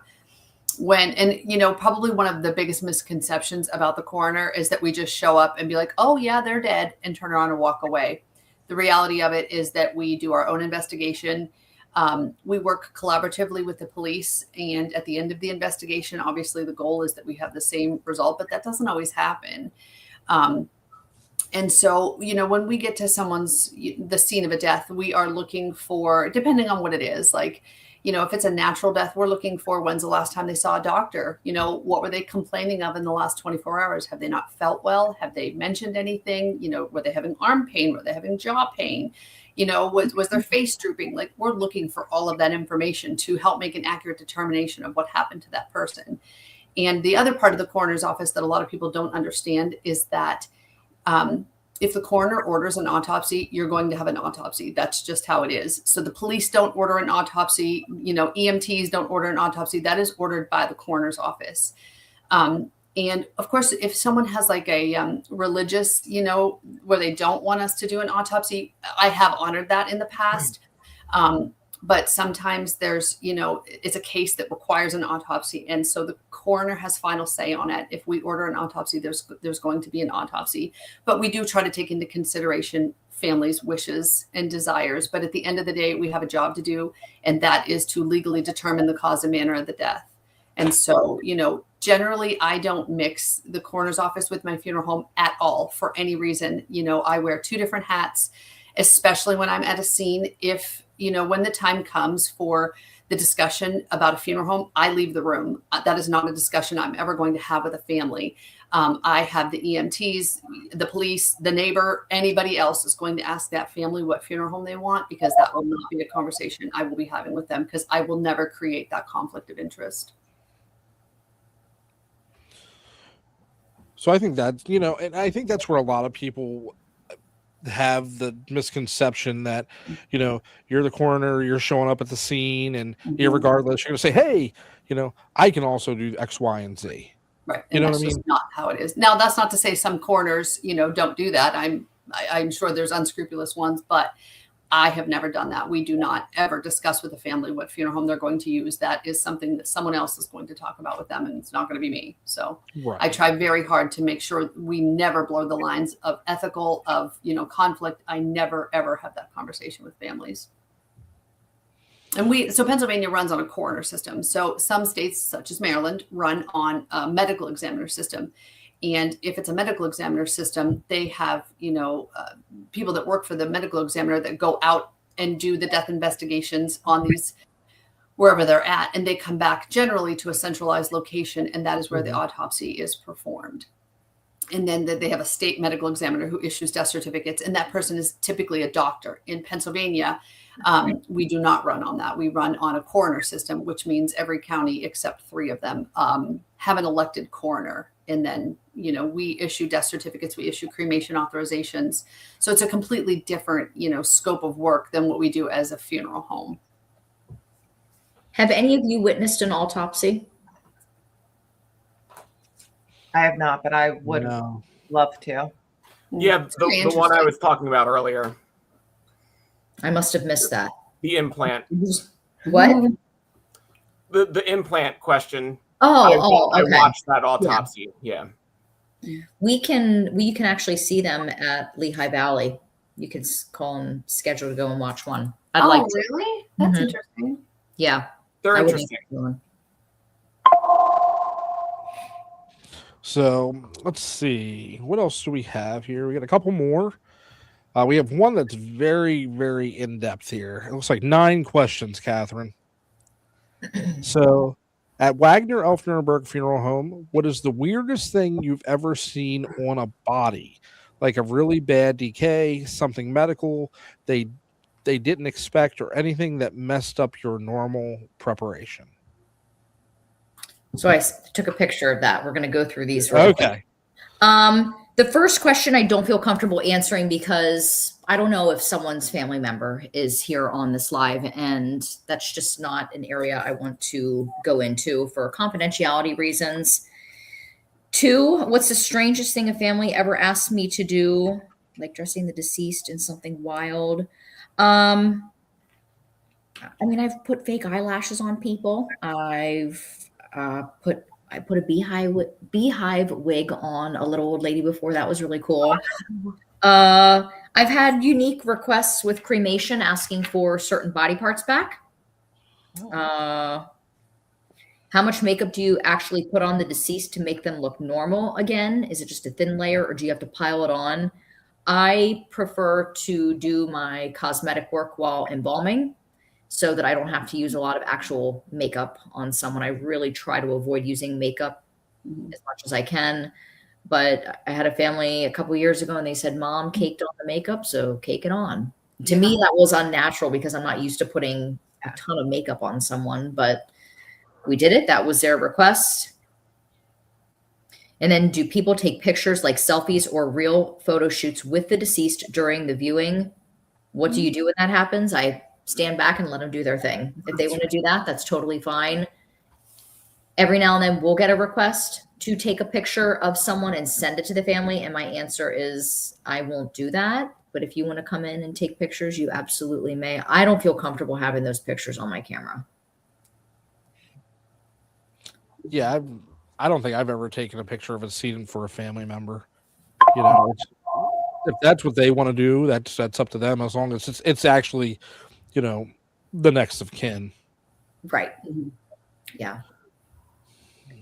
Has anyone ever tried to climb into the casket or even lean way too far in? I've never had anyone climb in a casket, but there have been times where people are hanging on the side of the casket. I'm sure you guys have seen this before. And you're like, I hope that casket beer doesn't tip over. Right. Be careful. Yeah. Is it against the law to kiss the deceased or is it just gross? What's your rule on that? I don't have a rule. No, it's not gross. And there is nothing that states you can't kiss your loved one. I encourage it. You do what you're comfortable doing though. Yep. Absolutely. It's up to the family. Yep. 7, we kind of covered that in the previous question. How long does the embalming stuff actually keep the deceased looking okay? Again, we're taught to say through the period of the funeral in school. That's what we were taught at PIMS. If the casket tips over while they're lowering it, like the hole's too big, what do you think happens to the deceased inside? You have to open it right there and fix everything, or do you just leave it be? I've never witnessed that before. And I hope I never do. Yeah. But if something like that were to happen, I think it would be, I wouldn't do anything there at the cemetery. It would be, let's bring the casket back up and we load back in the hearse and you guys fix what you need to fix. We're going to go back to the funeral home, fix what we need to fix, and then we'll be back. Yeah. It's not something we're just going to turn our back and walk away. That's not how we operate. We're not like McDonald's or something like that, cutting corners somewhere.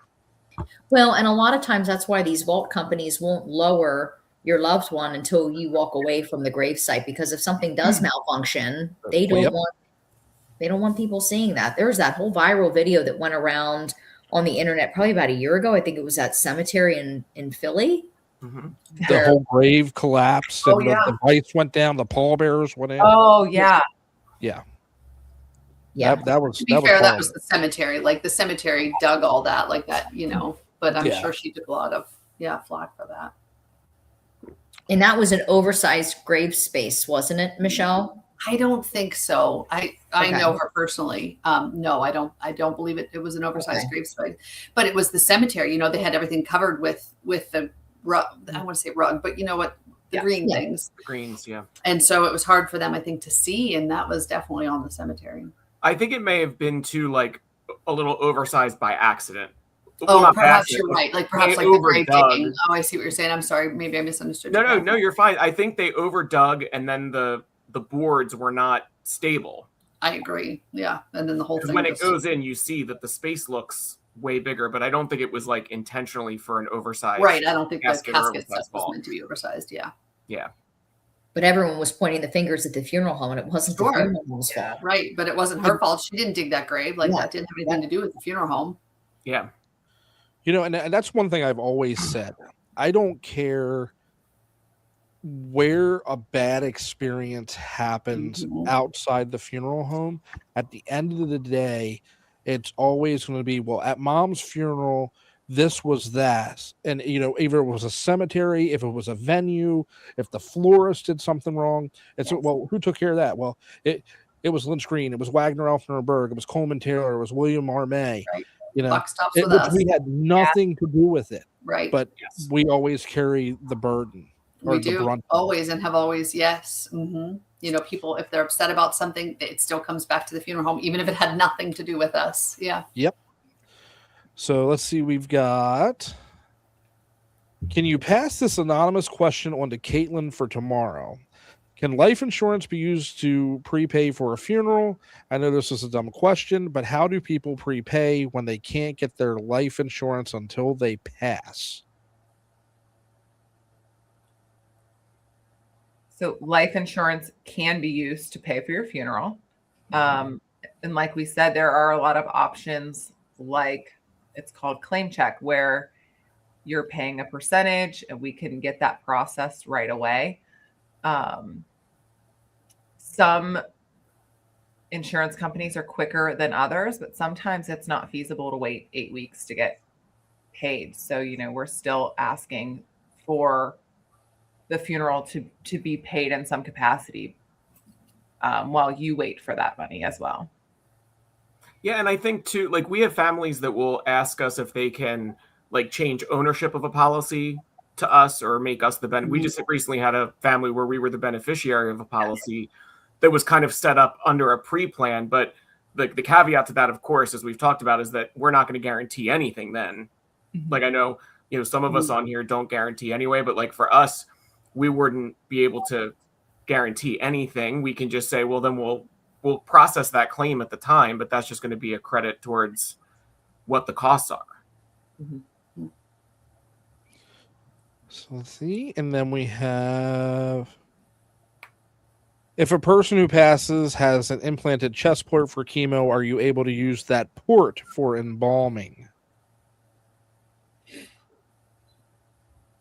I've never personally used the port. Me neither. I don't either. Yeah, I take the port out. Yeah. I mean, if it's in the way, I take it out. But I've never tried to inject directly through me the port. What's the biggest misconception as a female-owned and run funeral home? Do you find it's harder or easier to be in your industry as a female? What's your thoughts on green burials, and are they realistic or real? Do you recommend? I have to work tomorrow, but plan to have you on as well. So I'm going to step out. I think Tim will step out and leave this to the ladies. We'll let Katharine start. This is my friend Kate. It is still very much a good old boys club sometimes. It is. And I think there's also often a misconception too when you're an owner that you just sit at your desk and collect money. Right. You're not out washing cars. You're not out doing the transfers at 3 a.m. and all the stuff that we know we all do. Yeah. Right. But being a female in funeral service, I know I speak for Katlyn and Michelle. We've been on the receiving end of a lot of bullying online. Yes. And a lot of women. We are seeing it in the chat right now. There's, women that like to attack other women. And it's truly unfortunate, but I'm very proud to be a female in funeral service, and I'm a girl's girl, and I love seeing women getting into funeral service. And there are amazing men in funeral service too. There's always going to be bad apples in every bunch. Right. But I think there's a lot of misconceptions. Can she carry that? Katlyn, I know you get that sometimes. Like, is that too heavy for you to carry? This is why we go to the gym every morning. Katharine and I are texting each other at 6 a.m. You on your way? Yeah. At the gym in the morning. And we do it all, though. People think, or they'll ask me, do you embalm too? Yes. I get that. Like the men will be like, who does the embalming? And I'm like, I do all of it. I do all of it. Yeah. So you get those like sort of backhanded comments like, oh, well, who's the person in charge here? Me. Yeah. We're just people think, I promise. Yeah. Yeah. And the embalming, like it still shocks me. And I've been in this business for 25 years that when I say that I'm the embalmer, people are like, really? Huh? We just thought there was a man who did it. I'm like, no, there's no man who does it, which my husband is a funeral director too. And so of course, he does quite a bit of embalming as well. But the best is when we had, under the previous ownership, before we bought Berg, the owner didn't like name tags. And so I was licensed, but I was, working a service without a name tag on. And of course, some guy comes up to me and he goes, where's the funeral director? And I said, well, I am the funeral director. Mm-hmm. And he kind of looked at me like, really? You're the funeral director? Yeah, I am, just because I'm a female. Mm-hmm. Someone asked if I was the clergy before. They thought I was the clergy before I was the funeral director. Yeah. True I've story. got, Are you the helper? Are you the helper? Well, yes, I'm that too, but I'm also the owner and the funeral director. Yeah. And going out on transfers, are you sure you're going to be able to lift them? Are you okay? Where are the guys? Well, the guys aren't coming. We're here. We're here.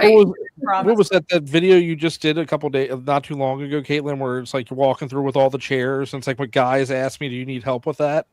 And those are true stories. I mean, and here's the truth of that too. I walk by and I'm holding chairs on my arms and someone's like, oh my gosh, can I help you? And my dad says, buddy, she lifts more than you do. She's fine. So that's awesome. I'm like, I gotta love John. Somebody. But, and I will say that most times people are just trying to be nice. Sure. Yeah. But I'm capable of carrying. Caitlin's pretty buff. Have you ever seen her arms? Yeah. Hard work. But if I could just add real quick, because my business partner, it's her family's business that we own, and she's a 3rd-generation funeral director, 2nd-generation female funeral director, and even like if we're on services together, people will come to me instead of her. Yeah. And one thing that drives both of us nuts is we have a individual that helps us with transfers who always sends the bill and only addresses it to me. I know. I don't know if she's probably might take a little bit of an issue with that, Tim. It drives her nuts. That would drive me crazy. So then what we do on purpose is she'll write the check, sign the check, and then let him know that the check is ready. I just want to tag on to the end of that and just wrap that up too by saying how grateful we are for all the support that we have here on social media from everyone. But absolutely, especially for myself and Michelle and Katlyn, to have the support from the women that we do, we cannot thank you enough. Like I see, like Missy, she's here. She always has my back. I love her. Just so many women that support us in this business, and we are very grateful for that. And we see you, we recognize you, and we're very, very grateful to have you here with us. So thank you. We appreciate you. Absolutely. And if anyone wants the contact person for my eyebrows and Michelle's eyebrows, we'll give that to you. Yes, we will. Sorry, I had to. That's been a topic of bullying too. So, I was say, Tim, should we get the eyebrow contact, or is that how we're going to increase our following here? I already said I'm going to do a video with Michelle and that's Katharine. the ticket, Tim. Yes. It's the only hair I really have going for me right now. So mine's just deceiving. I want to remind people that they can scroll past without saying. Indeed. Oh, yes. Amen. We have that conversation a lot, but some people feel the need to leave mean comments, and we're real people too. Right. And we feel emotions too. So when you're rude, we feel that, we're not immune to any of that either. So don't be a bully. Yeah. We're here to educate and be transparent and change the industry, honestly. Right. Life's too short the industry forward. Thank you. Life's too short to be ugly. It really is. It is. I'm gonna leave it. Like somebody left us an angry face. Oh, did they? Okay. Well. Michelle, what's your husband's name? My husband's name is Roy. Roy Cries? Roy Kreis. Is he angry at me? Oh, the kids are probably touching the phone. My guess is he's probably watching with my 2 children, the 2 little ones. I'm going to text him right now and ask him. I sent you a picture of it. Oh, I can't wait to see it. Hey, right. Donna commented in here and she says, odd question. How long does it take to make plans? Half an hour? That was our kid. What? Sorry, I totally interrupted you. I'm so sorry. Oh, no, it's okay. So she says she's nervous, but she's interested. So I'm assuming she's talking about pre-planning. And with us, you come sit down with us ask us questions. We're going to answer them. So really, however long you want it to take, if you want to sit there for an hour with me and tell me all about your family and your background, and we get all that information down on the information sheet, we can do that. If you just have questions about, a particular cemetery or cremation and pricing, it really just depends. But I don't know, maybe a half an hour. Now, if you also want to go ahead and move forward with funding and getting all of that set in place, maybe an hour. Chris, what do you think? Yeah, I mean, here's the thing. I don't put a time limit on it. At bare minimum, at least expect to spend an hour of your glorious day with me. But if we want to spend 4 hours together going through every single combination, every casket, every vault, that's what I'm here for. But at least an hour. What I would recommend is call the funeral home, ask what information might need, even do some phone consultations, to start getting some ideas before coming in. Those are really the best way to be prepared to know what you're walking into, because 99% of the time people walk in, it's the first time they're ever walking in and making funeral arrangements. Yes. We do it every day, so that's what we're here. We're here to help you. And I don't know if you guys have it or not, but I do know, we have a link. So if somebody wanted to start putting in information for a pre-need arrangement or even at need, we can send them out a link to start filling in name, social security, all those vital statistics that we're going to need. So that can cut down on the time spent at the funeral home if you're looking to shorten that time a little bit. But yeah, those are definitely at least an hour, 45 minutes to an hour. I just never want someone to feel rushed. We're not here to rush anybody. We're here to walk you through and help you with whatever questions need to be answered. Let's see. We did that one. Is there anything legally stopping me from having an animatronic make my body sit up mid-funeral? This would make all the people who insist that bodies sit up really happy. I know who that is. He's a friend of mine. I hope he's on if we're going to answer the question. There's nothing legally going to stop you. Yeah. I mean, if you have an animatronics expert that wants to come in and make that happen, I guess that might be the only way that a body might sit up. We would need animatronics. But Tim, I want to be your +1 to that funeral, by the way. That's a live stream special. I don't feel comfortable answering this question really. How disfigured can someone be where you would allow or be okay with a family seeing them? Where is the cutoff?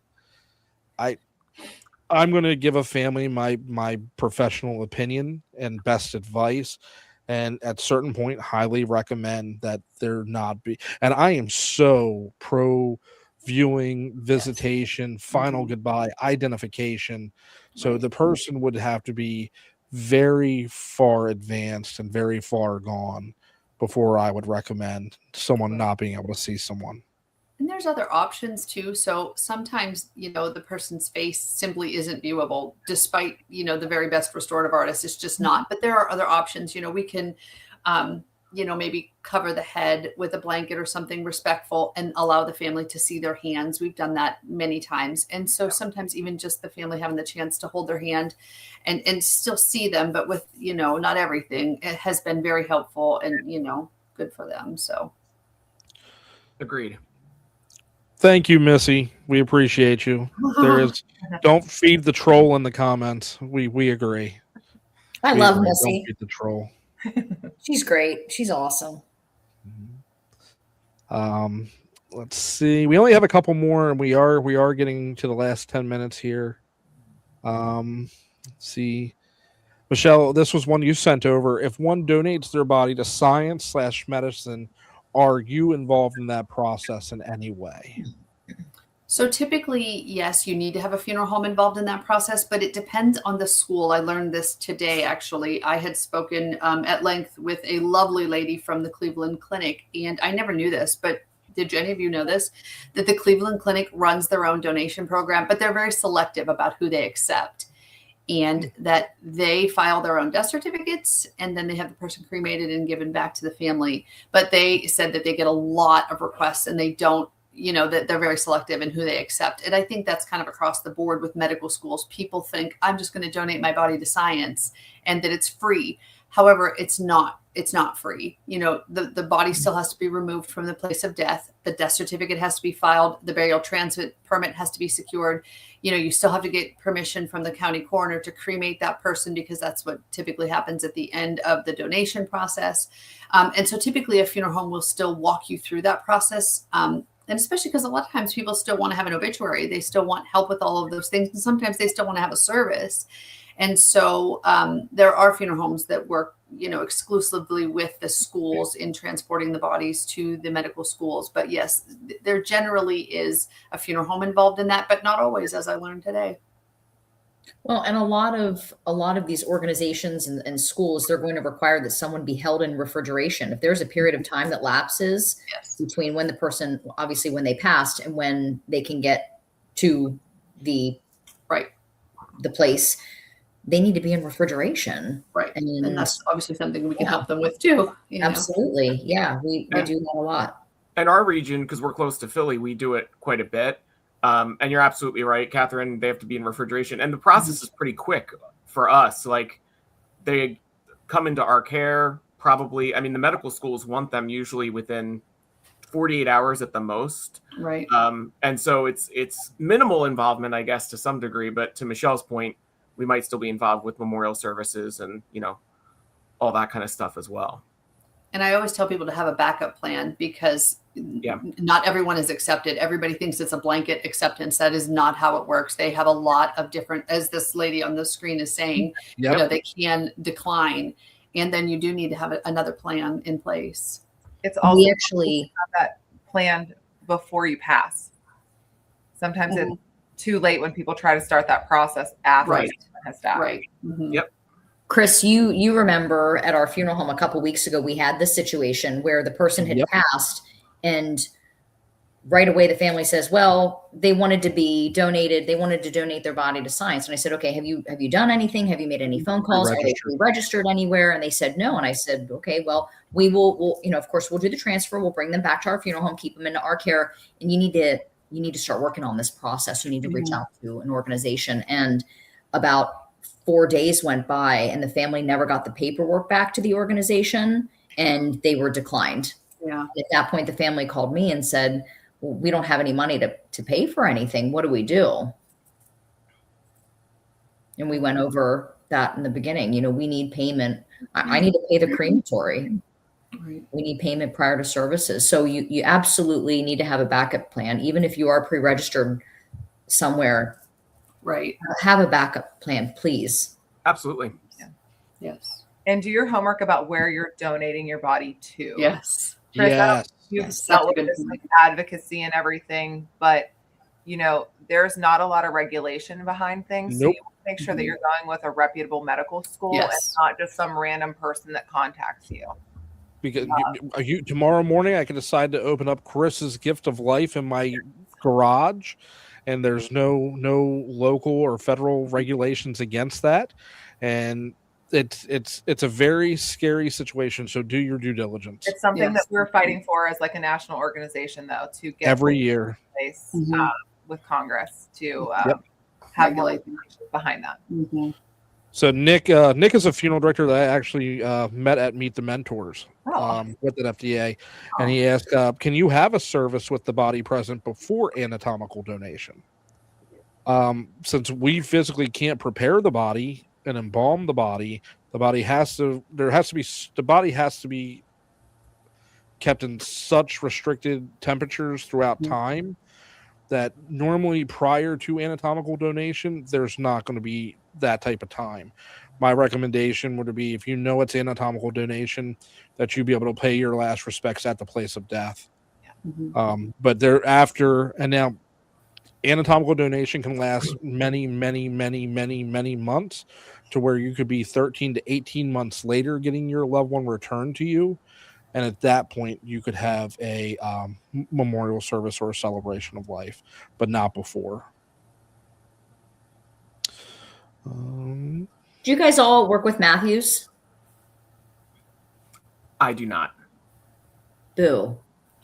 Get him out of here. I do sometimes, not exclusively though. Okay. So Travis is in the comments and he says, what's your favorite type of wood casket? Because I work at Matthews International, aka York Casket, which is 15-20 minutes from us, Chris. Diplomat. I like any of the cherry caskets. I think their cherry caskets are beautiful. I like the Diplomat. I And just the Diplomat and the Matlin. I just made a comment the other day that you tend to sell a lot of wood caskets. I see a lot of wood caskets go through your videos and stuff. Yeah. No, we're probably like, oh my gosh, 90% metal. Really? Yes. It's interesting because we don't have a lot of wood here either. And we live in, yeah. Yeah, you would think in your area, Michelle, that people would want. You would. But And interestingly, we've never had a huge sale on woods. Like, it's just not a big thing, even though you would think it would be. But even though they're my favorite, that's what I would pick too. Yeah, they're the prettiest. So let's see. Andrea, my 12-year-old daughter wants to know, what's the craziest request you've had to deal with ashes?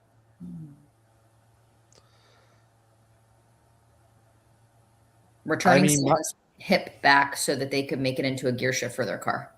Oh, yeah. There you go. Wow. Okay.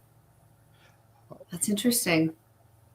I mean, the craziest I've had is that again, at my previous firm, we did a lot of Hindu or Sikh services, and they, after the witnessing of the cremation, would request the cremated remains not be pulverized because they wanted the long bones and things like that for them to be able to take them back to India, then place them into the Ganges. Okay. I haven't had anything crazy. Any crazy requests? See, somebody asked, how do you wash the body? Would you do it like we do, or do you hose them off? It's just like giving, I compare it just like giving, a baby a bath. When you give them the bath in the sink for the first time or something like that, it's similar to that. It's not just like we're just hosing off my toddler after a muddy day in the backyard. There's care, there's reverence, there's respect that's done, and as we handle and care for that person. Yeah, I like using good body wash too, something that smells good. me too. Me too. Yeah. I'm still curious about this whole pumpkin spice cavity fluid. It's not I need to hear about this, Katharine. Cucumber. I'm just planting the melon. seed for that line, okay? So you don't. You use frigid fluid. So this is a Pierce. Yeah, Pierce sent us some products, so we'll give it a try. But the one is cucumber melon, and the other was, I think it's a cinnamon. Yep. scented. Cora and NXT. Yes. Yeah, you're a Pierce girl. I am.